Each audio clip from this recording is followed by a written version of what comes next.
200 piece রাখি দেন তো। 200 piece রাখি? অত রাখি কি করবা? বাড়ি গিয়ে রাখি আচার করবো, আপনি খাবেন? রাখিলে আবার আচার হয় নাকি? বুঝতেই তো পারছেন, তাহলে আবার জিজ্ঞেস করার কি আছে? দেন তাদের 200 পিস রাখি দেন। বাবারে ঝাঁজ কত কথা বলারি জোনা। তোমাদের সাথে পাইকারি রেট ধরলাম, 800 টাকা দাও তাহলে হবে। এলেন ভাই, আপনার হাতটা দেখি। কেন? আরে দেখি না। দেন 2000 টাকা। হ্যাঁ, কিসের টাকা? মা, কোন ভাইকে রাখি পড়ালো? ভাই বোনকে গিফট দেবে না? তাই বলে 2000 টাকা? হ্যাঁ, ভাইয়ের এত বড় দোকান, বোনকে সামান্য 2000 টাকা দিতে পারবে না? হ্যাঁ, পারবে না কেন?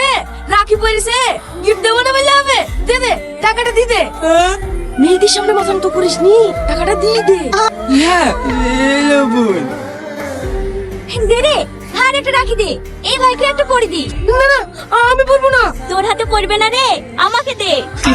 না না, মানে ঠিক আছে, তুমি বলো। আরে সুন্দরী, ও ভাই, দাঁড়ান দাঁড়ান দাঁড়ান। কোথায় যাবা? কোথাও যাবো না, আপনার হাতটা দেখি। নেন ভাই, হ্যাঁ করেন। বাহ, খুব সুন্দর ব্যাপার তো তোমাদের। দেন। কি? এরে, বোন ভাইকে রাখি পড়ালো, আর ভাই বোনকে গিফট দেবে না? দেন 500 টাকা দেন। 500 টাকা? কত টাকা তো ভাড়া মেরি হয়নি বোন, এই 100 দিনেক মতন হয়েছে। আচ্ছা ঠিক আছে, ভাই দেন। দাও, হাতটা দাও। হ্যালো, হ্যাঁ করো। হ্যাঁ দাও। কি? রাখি বানানোর টাকা। ও, হেলাও। 20 টাকা। আমার কাছে আর আছে নাকি? বাজার করার লিখে 100 টাকা দিছিল, 80 টাকার বাজার করেছি আর 20 টাকা ঘুরে এসছে। এই শ্যামলি, 1 টাকা দেবে রাখিগুলো লাই তো। ও বোন, একটা দেবে রাখি কি হবে? কেন তোমাকে পড়াবো?